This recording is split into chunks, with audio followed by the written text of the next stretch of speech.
देखिए, अगर हम फायर स्टैटिस्टिकली देखें तो डिस्ट्रिक्ट श्रीनगर के साथ साथ जो हमारे दीगर डिस्ट्रिक्ट्स है पूरे कश्मीर रेंज में करीबन 1900 के आसपास फायर इंसिडेंट्स है, जिसमें जो नंबर ऑफ़ डेथ्स या कैजुअल्टीज़ है वो भी बहुत कम है। तो अगर हम पिछले साल के फायर स्टैटिस्टिक्स देखें तो उसमें जो फायर इंसिडेंट्स है वो 2500 से भी ज़्यादा हुए हैं। तो इसका एक मेजर रीज़न जो है, हमारे जो डायरेक्टर है Shri Alok Kumar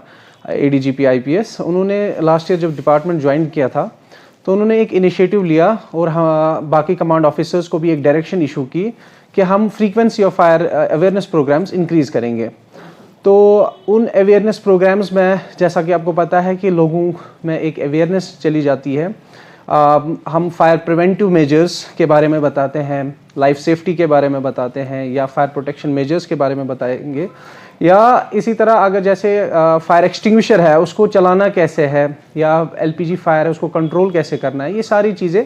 fire awareness programmes में हम कवर करते हैं। तो मुझे लगता है उन अवेयरनेस प्रोग्राम्स से काफ़ी फ़र्क पड़ा है, लोगों को भी समझ आया है कि how they can tackle fires, and that has reflected in our results. जो हमारे फायर स्टैटिस्टिक्स है उनमें भी हमने शार्प डिप देखी है फायर इंसिडेंट्स में। लेकिन अब लोगों में ये होता है कि दे फ्रीक्वेंटली से fire incidents are increasing.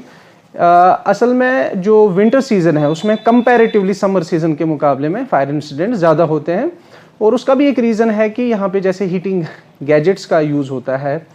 LPG based या बुखारी, क्योंकि यहाँ पे काफ़ी ज़्यादा सर्दी रहती है। लेकिन लोग उनका एक्सेसिव यूज़ करके ये भूल जाते हैं कि उनके साथ डूज एंड डोंट्स होते हैं, सेफ्टी प्रिकॉशंस होते हैं, तो उनका खास ख्याल रखने की ज़रूरत है। तो कई बार हमारी लापरवाही की वजह से, नेग्लिजेंस की वजह से इन ये जो हीटिंग गैजेट्स है इनकी वजह से आग लगने की संभावनाएं बढ़ जाती है, और जो हमारे स्ट्रक्चर्स हैं वो ऑलरेडी वुडन बेस्ड होते हैं जो कि कंबस्टेबल मटेरियल्स के हैं, तो वहाँ पे आग लगने की संभावनाएं पहले से ही काफ़ी ज़्यादा होती है। तो सर, अगर देखा जाए तो लोगों की अक्सर शिकायतें होती कि फायर सर्विस डिपार्टमेंट लेट आता है, क्या आज जब आपकी टीम वहाँ पे पहुँचती है लोग कॉम्प्रोमाइज़ करते हैं आपके साथ? देखिए, मैं इसमें बताना चाहूँगा कि ये जो शिकायत है, असल में उस टाइम जो माहौल होता है, क्योंकि आग जब कहीं पे नमूदार होती है तो लोगों में एक गुस्सा होता है, वो चाहते हैं कि इंस्टेंटली उनको फायर सर्विस वहीं पे हो जो इस आग के साथ डील करे। लेकिन हमारी भी कुछ प्रैक्टिकल कंस्ट्रेंट्स है, हमें किसी डिस्टेंस के तहत वहाँ पहुँचना पड़ता है, और सबसे इम्पॉर्टेंट चीज़ है कि लोगों में ये अवेयरनेस होनी चाहिए कि उनके पास फायर सर्विस का कॉन्टैक्ट नंबर होना चाहिए। मैंने देखा है कि बहुत सारे लोगों के पास फायर सर्विस का कॉन्टैक्ट नंबर नहीं होता है,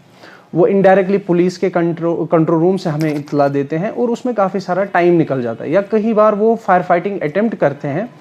और उसके बाद उनको लगता है कि फायर सर्विस को कॉल करने की ज़रूरत है। तो लोगों से ये गुजारिश रहेगी कि जब भी कहीं पे आग की वारदात नमूदार होती है तो आप अपनी कार्रवाई भी करें, लेकिन साथ साथ फायर सर्विस को भी इत्तला दें, ताकि वो जो डिस्टेंस कंस्ट्रेंट है या जो डिस्टेंस टाइम जो हमें लगता है वहाँ तक पहुँचने में, हम जितना जल्दी वहाँ पे पहुँचेंगे उतना जल्दी हमारा एक्शन होगा। उसके बाद जैसे हम स्टेशन से बाहर आते हैं, हमारा प्रोटोकॉल टाइम 1 मिनट का होता है, तो रास्ते में डे के टाइम स्पेशली ट्रैफिक कंजेशंस हो सकती है, तो वहाँ पे लोगों से गुजारिश है जब भी आप फायर टेंडर को देखें तो आप उसको साइड छोड़ें। और जब हम स्पॉट पे पहुँचते हैं, खासकर नाइट के टाइम वहाँ पे रॉन्ग पार्किंग्स होती है,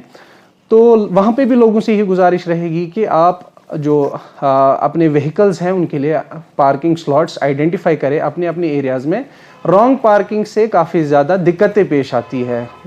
खाली ये फायर इंसिडेंट के टाइम नहीं, ये जो भी किसी भी किस्म की इमरजेंसी होती है तो उस टाइम पे, क्योंकि हमें व्हीकल का यूज़ करना पड़ता है, और ऐसे व्हीकल्स जो ऑलरेडी वहाँ पे रॉन्ग पार्किंग की सूरत में होते हैं तो उनको हटाना काफ़ी मुश्किल होता है।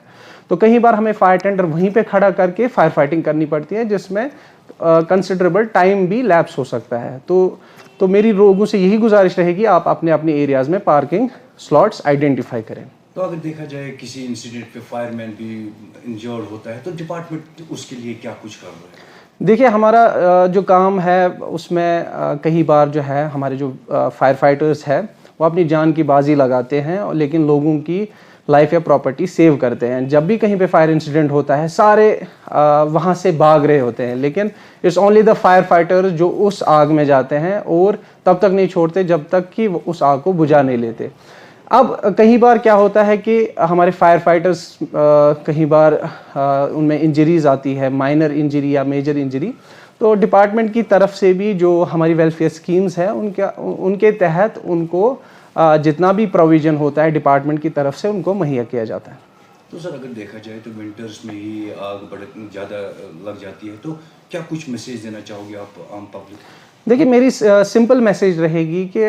विंटर में मेन रीज़न जो मैंने आपको बताया कि सर्दी के चलते हम काफ़ी ज़्यादा हीटिंग गैजेट्स का यूज़ करते हैं, एलपीजी बेस्ड या इलेक्ट्रिक करंट बेस्ड। मेरी लोगों से यही गुजारिश रहेगी कि you should always make judicious use of those gadgets. It's very important, क्योंकि